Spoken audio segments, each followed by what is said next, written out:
Sushi is delicious and it's becoming more and more commonplace in the US all the time, but is it actually good for you? That's what we're going to talk about today. Now, I'm a dietitian and I do enjoy some sushi myself from time to time. And actually, if you're following me on Snapchat, then you know here recently, Jason, my husband, had a birthday. And for that birthday, when we went out to eat with his parents, we went and got sushi. So it's something that's definitely at the top of our list when we're looking for restaurants to go to. So sushi definitely tastes good and it's something that I really like to eat, but that of course doesn't mean that it's healthy. And in the case of sushi, as with a lot of different foods, when we ask the question, is it healthy? It's not a simple yes or no. So let's start off with the good stuff. One thing that a lot of sushi has is seaweed. Sea vegetables are something that a lot of Americans aren't eating that often. And in fact, for a lot of people, the only time they eat any sea vegetables is when they go and get sushi. Now, sea vegetables have a lot of different nutrients, as do most vegetables, but the one thing that really makes them stand out is iodine. Iodine is important for thyroid health, and it's not something that's in a lot of foods. That's why we have iodized salt. That whole thing came about, the program to put iodine in our table salt, was because a lot of people weren't getting enough of it, and then they were starting to have thyroid issues and even develop a goiter. So if you're someone like myself that doesn't really use regular table salt, I use like Himalayan pink salt and sea salts, those aren't fortified with iodine, so that makes it even more important to make sure that you're getting foods that have iodine in them, and seaweed is one of those. Another thing that comes along with sushi is seafood. Whether you're eating fish or shrimp or crab or something else, usually some sort of seafood is gonna be there in the mix. And besides just being an overall good quality protein, a lot of seafood also has omega-3 fatty acids. And these are essential fats that are important for our body to function properly. So getting a little bit of that along with your sushi isn't a bad thing. Now let's move on to the not so great stuff. So one thing that can make sushi not that good for you is if it's made with not very good quality ingredients. We all know there are lots of different types of sushi out there, and some of them are really good quality and some of them simply aren't. One thing you can look for specifically is the quality of the seafood. So this really matters. A great example of this is salmon. There are two main different categories of salmon: wild salmon and farm salmon. Wild salmon is naturally pink because of what the fish eat, and it's high in those omega-3s that we talked about earlier. But farmed salmon isn't eating that natural diet, and so they don't have a lot of omega-3s, and they're also not really a pink color. Usually they end up dyeing those to make them look like the wild salmon and match what your brain thinks that salmon should look like. So if you're getting farmed salmon, then you're not getting all of that good stuff that we think about when we think about salmon. Then you can start to think about sustainable practices with seafood and the different types that you're eating.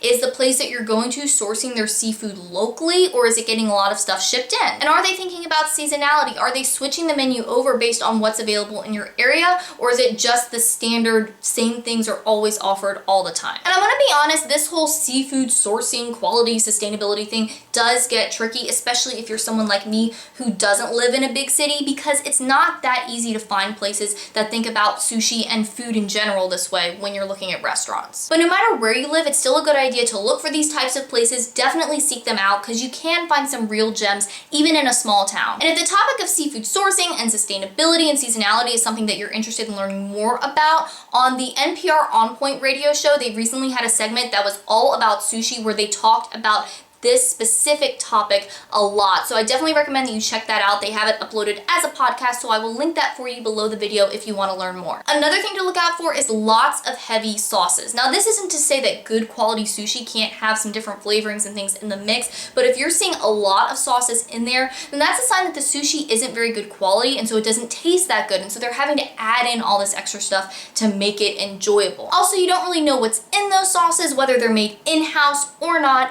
and there's probably a lot of extra sugar and stuff in those sauces that you just don't need. Something else you want to look out for is overdoing it on the soy sauce. Now, I'm not saying don't have any soy sauce at all, because it's definitely a delicious part of the sushi experience, but you just don't want to pile it on there. I mean, if you're drowning your sushi in soy sauce, if you have to do that to make it taste good to you, then that either means one, you don't really like sushi, or two, the sushi that you're getting just isn't very good, and so then you have to do that to make it taste good. You don't want your sushi to just become a vehicle for soy sauce, so enjoy it, but don't go overboard. Another thing to look out for is lots of rice. Rice is cheap and fish isn't. So if you're seeing a place that's using a lot of extra rice and not a lot of filling, that's a way for them to cut cost. And what it means for you is that you're basically eating a meal of rice and not much else. And not only does this mean that you're not getting a really balanced meal because you're having so much carbohydrate with the rice and not a lot of fat or protein, it also means that you're probably not going to feel that satisfied. So you might fill up initially, but your body's going to work through that rice pretty quickly, and then you're going to find yourself feeling hungry shortly thereafter. And in addition to looking at the amount of rice in the sushi rolls, also get different types of sushi. In the US, we tend to just think of rolls and that's it,